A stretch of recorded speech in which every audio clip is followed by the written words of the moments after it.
A linguagem dos evangelhos nem sempre é uma linguagem literal. Nem sempre. Os que escreveram os evangelhos, que não foram só 4 somente, eles também usaram de muita metáfora, muita linguagem metafórica. E nós temos que entender essa passagem de hoje como uma linguagem metafórica. Quer dizer, Jesus andando sobre as águas e Pedro também, que depois vai duvidar, que vai afundar. Não é? Essa é uma linguagem metafórica. Mas vamos aos poucos. Eu gostaria de utilizar esse texto para lembrar de 2 características, já que nós estamos no Dia dos Pais, em homenagem a eles, aos que estão aqui presentes e aos que já foram, lembrar de 2 características que nós todos deveríamos ter, independentemente se somos pais ou não. É como eu li hoje, toda mãe deveria ser pai e todo pai deveria ser mãe. Não é? Eu acho que todo mundo deveria ter as 2 características, não é? Ou características de mãe e de pai. Mas vamos lembrar 2 características de pai que hoje estão muito presentes nesse trecho do Evangelho. Em primeiro lugar, gostaria de chamar a atenção, nós começamos a dizer, a ler, que Jesus manda seus discípulos irem à frente. Ele tinha acabado de multiplicar os pães para uma multidão, e ele manda os discípulos ir para frente, porque ele gostaria de se despedir da multidão, ou das multidões. Ora, que passagem foi essa? Ela vem antes, claro, é a passagem da multiplicação dos pães. Então Jesus vai ao deserto, vai caminhar ao deserto, uma multidão o segue no deserto, e aí ele para num determinado lugar e começa a pregar, falar do amor, do reino de Deus, e assim por diante. Quando ele começa a terminar e o dia vai se acabando, vai chegando assim o entardecer, os discípulos chamam a atenção de Jesus: olha, despeça essa multidão, porque eles devem estar com fome e nós não temos muito aquilo que comer, nós só temos para a gente. Não é? E aí Jesus olha para eles e fala assim: não, dai vocês mesmos de comer para eles. Aí eles falam: não, nós só temos 5 pães e 2 peixes, mas não dá. Aí Jesus mandou então eles ordenarem a multidão a sentarem-se em círculo. E aí o que Jesus fez? Pegou os 5 pães e 2 peixes, pegou um pão, dividiu, abençoou o pão e deu aos seus discípulos. Pegou o peixe também assado, dividiu, entregou. Ora, o que ele fez ali? Ele deu o exemplo. Não sejamos ingênuos. Se uma multidão vai seguir um mestre como Jesus Cristo no deserto, qualquer um dessa multidão, o que vai fazer? Vai levar alguma coisa para comer, correto? Ninguém era tonto, ninguém era idiota de repente seguir um mestre sem absolutamente nada pelo deserto. É claro que eu ia levar água para tomar, e é claro que eu ia levar um lanche, que eu não sei a hora que eu vou voltar. Então cada um tinha alguma coisa. Então o que é essa multiplicação dos pães? Não é aquela coisa mágica que Jesus vai tirando de repente de um lugar, um saco, vários pães e pães e pães e pães, e aí ele alimenta 5.000 pessoas, como diz o Evangelho. Não é assim. Então ele dá um exemplo da divisão. E o que ele faz? Ele incentiva o pessoal a fazer um lanche comunitário. Não sei se vocês já participaram de um lanche comunitário. Eu, pelo menos, quando pertenci à comunidade de jovens, não é? Nós fazíamos encontros e muitas vezes a gente fazia lanche comunitário. Quer dizer, cada um levava alguma coisa e a gente dividia. E quando a gente divide assim, sobra. Não é? A gente come bem e sobra ainda, porque sempre a gente leva mais do que só para a gente. Não é? E foi isso que aconteceu ali, que é um milagre. É um milagre. Se nós pensarmos na mentalidade daquela época, em que eu penso somente na minha família e não no coletivo, se nós olharmos para a nossa mentalidade de hoje, que também é muito egoísta, eu tenho que pensar em mim e não nos outros, isso é um milagre, porque a gente começa a partilhar. Não é? É claro que eu preciso ter primeiro, para depois conseguir partilhar, com certeza. Não é? Mas a gente se esquece, a gente busca só o ter, e a gente esquece do grande prazer que é você compartilhar aquilo que você tem com a outra pessoa. Isso é de um prazer enorme, você poder compartilhar alguma coisa com a outra pessoa. Seja uma mensagem pelo WhatsApp, seja um alimento, seja um almoço, seja uma bebida, seja o que for, ou a alegria de cantar juntos, não é? Eu compartilhar com o outro, não é? Aquilo que eu tenho nesse momento. Isso é um prazer incrível. E isso é a construção do que o Cristo prega. O Cristo prega o reino de Deus. E o reino de Deus é um reino de onde as pessoas partilham. E aqui vem a primeira característica do Pai. O Pai não é somente aquele que gera, mas o Pai é aquele que, ao gerar, ele tem uma existência nas suas mãos. E aí ele começa a compartilhar com essa existência a sua experiência e os seus exemplos. Não é? Dá o exemplo. O Pai, ele é o exemplo, ele é o horizonte. Não é? E a partir desse horizonte eu vou construindo também a minha própria vida. São os primeiros princípios. Não é? Meu pai foi me passando os primeiros princípios. Eu guardo até hoje um princípio do meu pai que não é legal. Não é? Financeiramente falando, não é legal. Meu irmão não adota esse princípio. Mas meu pai, ele nunca pagou nada a prazo. Nunca. Ele só pagava à vista. E se ele não pudesse pagar à vista, ele não tinha. E olha que ele era mecânico de máquina de escrever. Vocês lembram da máquina de escrever? Não é? Máquina de escrever e calcular. Aquela facite. Não é? Com a década de 70 ele era o top. Depois veio a eletrônica. Ainda bem que ele se aposentou com a informática, para chegar na informática. Mas na minha adolescência, a coisa começou a ficar feia em casa. Era minha mãe tinha que fazer milagre, inclusive. Não é? Mas meu pai sempre pagou à vista o que ele pôde pagar, comprar, mas nunca deitou com a cabeça no travesseiro pensando nas prestações que ele tinha que pagar ainda. Nunca. Deitava no travesseiro para dormir. Ponto final. São os princípios que eu adotei para a minha vida. Mas de qualquer forma, os pais vão nos dando princípios ou exemplos que a gente vai seguindo e depois vai também questionando e vendo se realmente isso vale para a nossa vida ou não. É o que Jesus faz. Não é? Jesus ele dá um exemplo à multidão. Olha, se cada um partilhar aquilo que tem, vai dar para todo mundo vai se saciar nessa ceia e vai sobrar ainda. Mas não é só isso. Jesus não só dá o exemplo. Jesus, depois que eles comeram, Jesus envia seus discípulos: podem ir vocês para frente, atravessem o lago de Genezaré, que eu ainda vou me despedir da multidão. E aí então ele resolve dispensar a multidão, mas cada um abraçando provavelmente cada um, ou conversando com cada um, não simplesmente dispensando assim, não é? Por quê? Porque Jesus, se vocês lerem os evangelhos, o que ele vai fazer em toda a sua vida? Ele vai fazer algo que o amor faz com que a gente faça. Olha, o que o amor faz com que a gente faça? Tem uma música que diz: quando eu amo, eu cuido.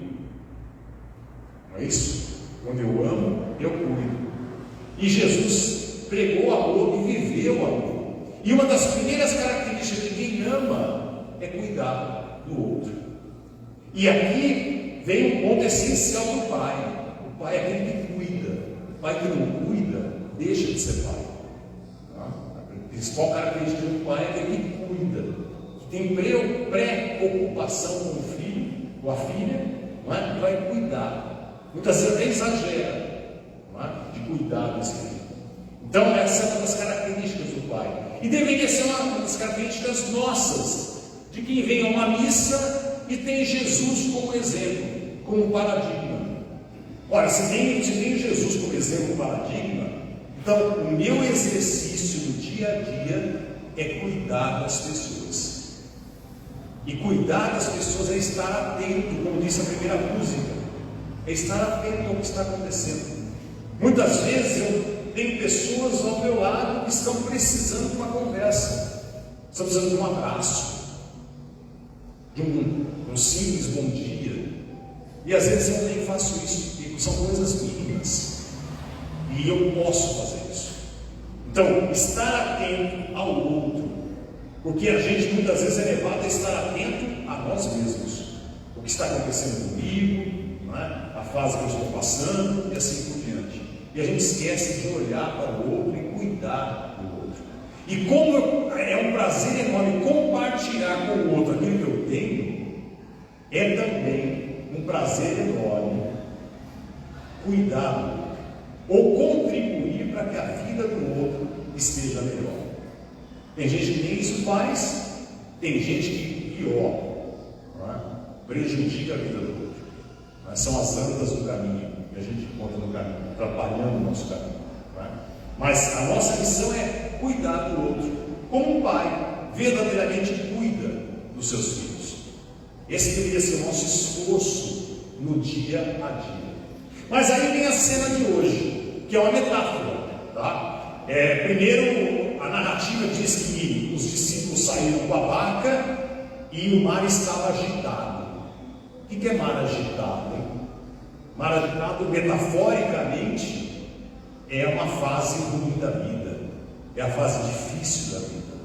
Né? Talvez seja uma crise conjugal, talvez seja um problema financeiro, talvez seja a perda de uma pessoa querida, enfim, esse é um mar agitado. Quando a vida sai da calmaria. A calmaria também não é boa, tá? Mas tem momentos da nossa vida que são momentos bem agitados, não é? Que faz com que a gente tenha a tendência de se desestruturar. E muitas vezes a gente se desestrutura mesmo. E aí precisamos dos amigos para nos apoiar. Aí vem o cuidar dos amigos, né? Eu já tive experiência de amigos me cuidarem, porque eu me desestruturei nesses momentos de abalo.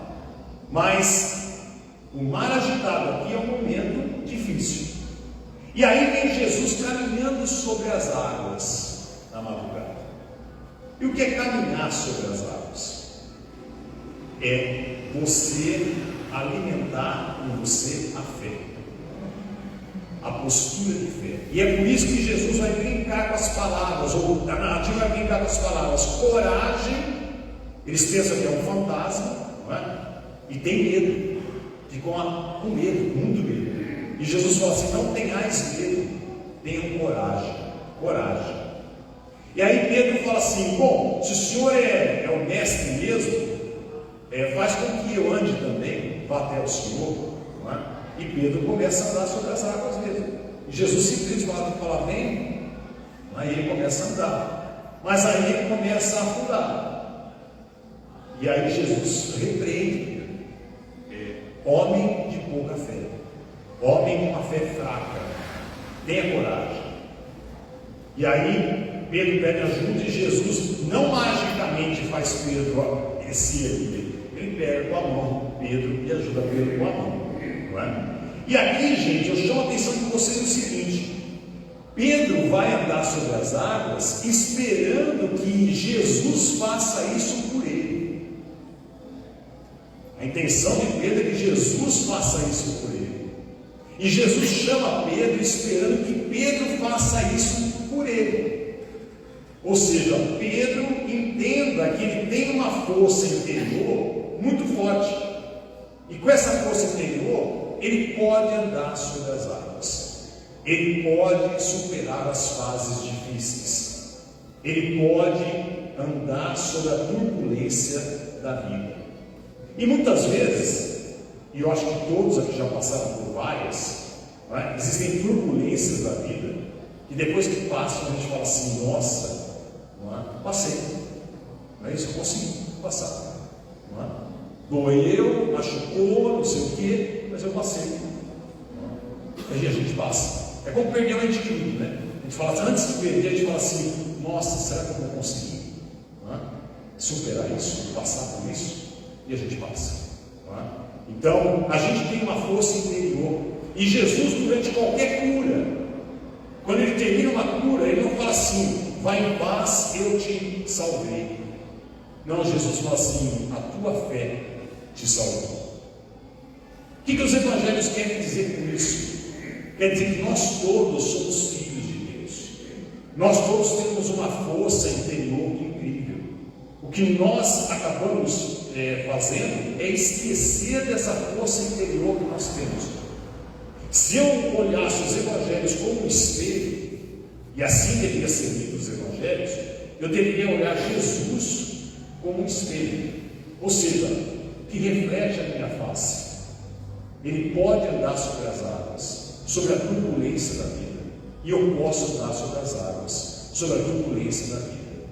Nem sempre eu consigo, porque talvez a gente se esqueça de todos os dias alimentar essa força interior que nós temos e que nós deveríamos nos alimentar. E como é que a gente alimenta? Se conscientizando de que nós somos filhos de Deus. Existe algo de muito divino em nós. Nós não somos simplesmente seres biológicos.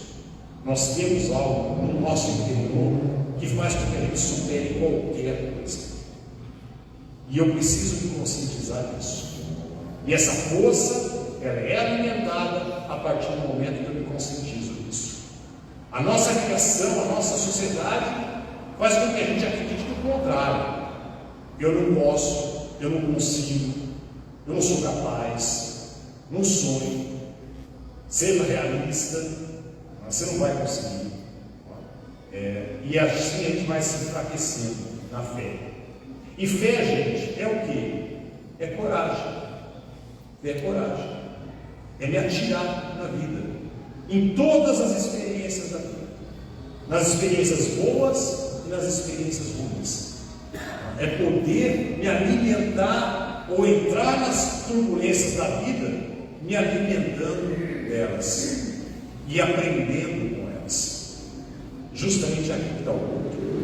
Então, eu tenho que alimentar essa força para que quando vier a turbulência, eu esteja forte o suficiente para passar por ela.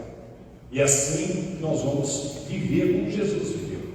Então, só recapitulando, as características que Jesus nos deixa hoje são essas: multiplicar, ou seja, compartilhar com o outro o que é de bom, o que eu posso compartilhar, é cuidar do outro, ou seja, estar atento às pessoas à minha volta, não é? E dando exemplo para essas pessoas de quem cuida, de quem se importa, não é? E é claro, alimentando em mim a fé, ou seja, a coragem de viver, não é? A coragem de se atirar na vida e viver intensamente, não importa qual fase da vida a gente está. E muitas vezes, talvez não, eu diria com certeza, são as fases talvez piores que a gente deveria se atirar mais. Não é? Talvez as fases piores, mais amargas, que a gente deveria vivenciar com mais atenção do que as fases alegres. Nós fazemos o contrário, né? A gente quer fugir daquilo que dói, não é? E viver intensamente a alegria, os momentos alegres. Ótimo, viver os momentos alegres, perfeito, não é? Mas, se nós temos que passar por momentos difíceis, com saudade, com perda, então que eu viva isso intensamente, porque é só vivendo isso intensamente que eu posso crescer, e eu sou capaz de viver isso. Nietzsche tem uma frase que eu acho fantástica, e hoje nós lembramos essa frase: o que não me mata me alimenta. O que não me mata me alimenta. Tudo bem, se a fase me mata, então eu já parti, fui embora, não é isso? Mas se não me mata, essa fase, por mais pior que seja, ela me alimenta, ela me ensina. Então vamos estar atentos às tempestades da vida, não é? E nos alimentar dessas tempestades, mas também aproveitar a calmaria, não é? Lembrando que a calmaria vem depois de uma tempestade, mas a calmaria também antecede muitas vezes a tempestade. Então, na calmaria, alimentar a força que nós temos, não é? E nos conscientizando que nós somos filhos de Deus, nós não somos criaturas qualquer, nós somos capazes de passar por tudo aquilo que a vida nos oferece de bom e de ruim.